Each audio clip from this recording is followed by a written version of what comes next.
Abbotsford.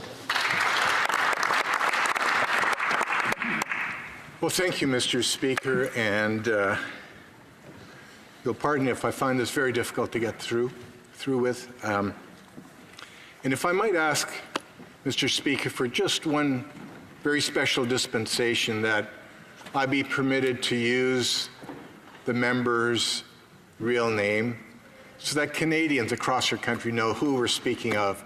It's not only the member for Langley Aldergrove, if I might. I see you nodding. Thank you. We're speaking, of course, of Mark Warawa, our dear friend Mark. And it is his birthday today, his 69th birthday, and thanks, colleagues, for singing happy birthday. I know he very much appreciated that. He's 69. I probably, of all of the members in this House, have known Mark longer than anyone, because we have both spent a lot of time in the beautiful city of Abbotsford.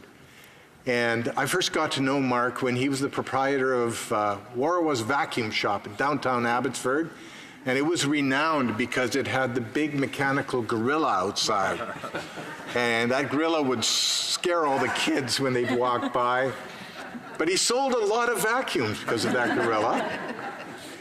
And then later on, he and I, we participated in provincial politics. I believe, Mark, you and I worked hard to get you elected. Provincially, that didn't work out. Thank goodness, because you ended up in this August chamber. You went on to serve on city council, and I followed you a few years later, and we had such a wonderful time serving our community as fellow brothers, working hard to grow a community that was prosperous, compassionate. And I remember there were three of us on council that were often referred to as the three horsemen. We cut it off there because, you know, we didn't know whether they referred to the apocalypse or not. But that was what they called us. And then Mark got elected to this August chamber in 2004. 2 years later, I followed him. And so for the last 14 to 16 years, he and I have been able to serve our communities together here, crafting policy for our country, making sure that we continue to be prosperous, kind, gracious, loving, outward-looking. I know that Mark has an incredible heart for this country. He has an incredible heart for his family as well. He's a deep man of faith. I've known that because he and I are brothers in arms. He has a deep faith in Jesus Christ.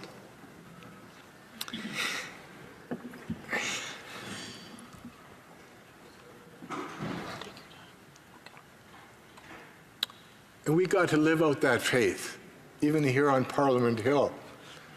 When he and I and Chuck Strahl and Randy Camp,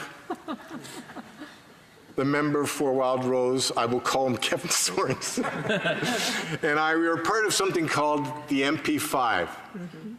Five of us singing together, mostly gospel music. I was the guy who didn't have the voice, so I got to play keyboards. But they sang their hearts out, and I guess the pinnacle of that was when we got to sing at the National Arts Centre.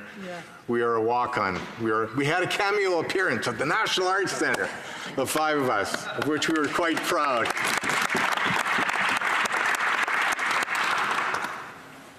He's been a friend to all of us, but I know he's been a best friend to Diane, his wife, who's up here. I guess I'm not allowed to say that. She's up in the gallery, Mr. Speaker.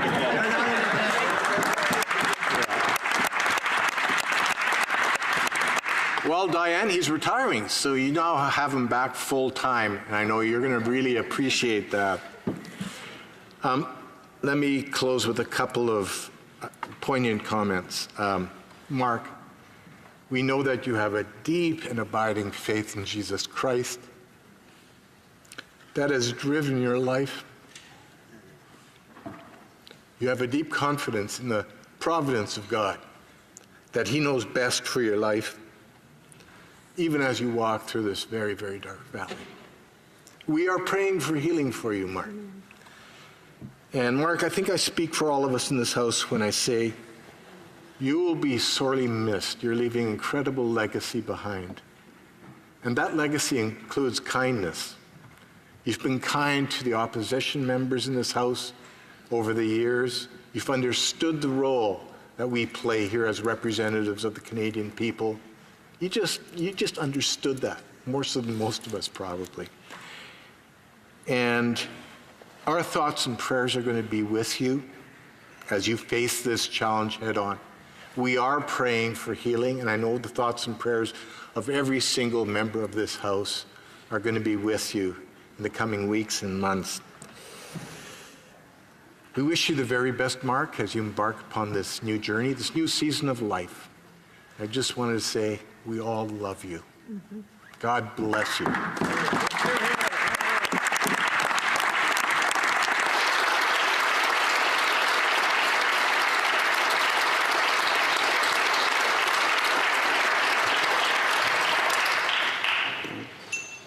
The Honourable Member for Langley Aldergrove.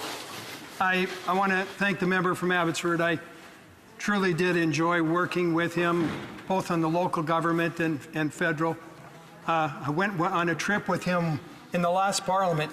We went to a trade mission, and I was worried that he worked so hard. He pushed himself, and he did such an incredible job for this country as the trade minister, and I want to thank him for all his efforts. But I also want to encourage him to take care of himself. We sometimes in this place ignore the importance of taking care of our body, and sometimes our families are sometimes not given the time. It's a priority, and you don't realize this in times until you find yourself in a hospital room, and the priorities of what's important in life suddenly became very real to me when I'm in the hospital. I encourage each of us to make sure that we're taking time to take care of ourselves and spend time with our family, because when you're gone and it's over. And so make sure that's a priority in your life. And the comments have been so kind, telling me, you know, that all the compliments. I just, to God be the glory. If you see any good in me, hopefully you're seeing Jesus. Thank you.